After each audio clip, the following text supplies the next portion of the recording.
Masama lang ba talaga ang ugali mo?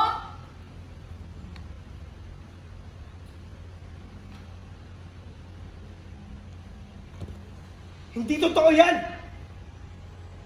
Alagang-alaga ni Veronica si Raya. Mas tinututukan pa nga niya anak mo kaysa sa pag-aalaga mo sa kanya eh. Dahil ano, nagpapakasasa ka sa London. Talaga.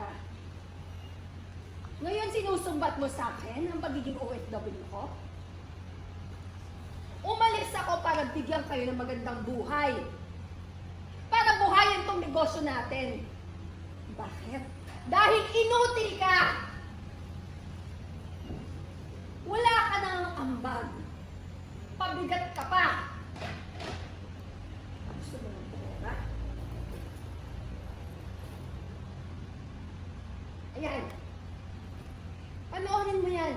Binigay niya ng kapitbahay mo na si Nina.